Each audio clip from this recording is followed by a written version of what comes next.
USA का खिलाफ match देखकर नेपाल क्रिकेट टीम ने अपना दबदबा पूरा वर्ल्ड में बना दिया। ऐसा दबदबा बनाया कि भाई वर्ल्ड में नंबर 1 पे आने वाला की टीम इंडिया का अगर नीचे और पाकिस्तान का नीचे कोई टीम आएगा तो भाई वो इंडिया नेपाल आएगा। मैं ऐसा क्यों बोला कि देखो नेपाल का मैच अमेरिका में था तो आप लोग खुद देखे होंगे, जो अमेरिकन खिलाड़ी को रुला रुला कर मारा इन लोगों ने। बहुत ज़्यादा बोल रहे थे यूएसए का टीम की मैं एक करने वाला हूँ, मैं वो करने वाला हूँ, मगर देखो धूल चटा दिया गोरखाली ने। गोरखाली ने अपना औकात दिखा दिया, गोरखाली ने अपना दम दिखा दिया।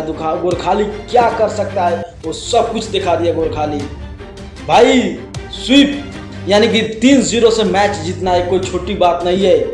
आप लोग खुद सोच सकते हो कि नेपाल क्रिकेट टीम की जो सोमपाल कामी कितना ज़बरदस्त बॉलिंग किए हैं। जो सोमपाल कामी को बॉलिंग पर लोग बहुत आवाज़ उठा रहे थे, आज उन लोगों ने सोमपाल कामू को सपोर्ट किया। और बात करें कुशल भुर्ते का आकस्मिक से, उन लोगों ने भी यूएसए का खिलाफ ऐसा दमदार पेला है कि आप सोच सकते हैं कि भाई कैसा पेला है। आज मैं यूएसए को और नेपाल क्रिकेट टीम की कंपेयर में कुछ नहीं करने वाला, क्योंकि भाई दिखने से ही लगता है कि नेपाल क्रिकेट टीम कितना स्ट्रांग है, कितना स्ट्रांग टीम है नेपाल क्रिकेट टीम। कुशल भुर्तेल का लंबा लंबा छक्का चौका, भाई परफॉर्म खराब होता है, सब प्लेयर का खराब होता है, मगर ऐसा नहीं है कि कुशल भुर्तेल वापस नहीं आने वाला है। देखो आ गए कुशल मल्ला भी थोड़ा वापस आ गए, दीपेंद्र सिंह ऐरी भी पूरा फॉर्म में आ गए। अब क्या चाहिए भाई, यही है आने वाला दिन में पूरा दुनिया को ताल का मचाने वाला कोई होगा टीम तो नेपाल क्रिकेट टीम होगा, जो आईसीसी इसका ऊपर पूरा अपना दाव लगाने वाला है। मैं आपको पहले ही बोल दिया था कि नेपाल क्रिकेट टीम भले चुप है, गोरखाली चुप है, मगर गोरखाली जब आएगा तो तहलका मचाएगा भाई। क्यों आज गोरखाली तहलका मचा दिया यूएसए में।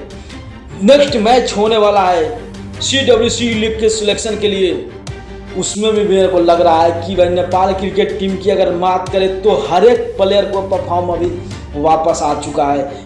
आशिक सेफ से लेके अनिल कुमार शाह से लेके दीपेंद्र सिंह ऐरी से लेके, यानी कि हर एक प्लेयर अपने आप में परफॉर्म में आ चुके हैं और लोग को समझदारी भी आ गया कि कैसे खेलने से मैच जीता जाता है।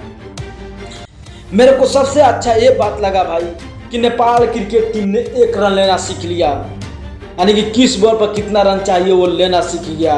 और नेपाली फैंस इसी वजह से साफा हैप्पी मना रहे थे भाई, पूरा स्टेडियम में गूंज रहा था नेपाल नेपाल नेपाल। मैच तो भाई यूएसए का ग्राउंड में था, मगर वहाँ पर दबदबा नेपाल का था, क्योंकि नेपाल टीम ने ये दबदबा करते हुए अपने दमखम वहाँ पर दिखा दिया और सबको बता दिया जब भी आएंगे झंडा लहराएंगे भाई, पुष्पा झुकेगा नहीं। अगर आप लोग नेपाल से हो तो जय नेपाल जरूर करना, चैनल को सब्सक्राइब करना।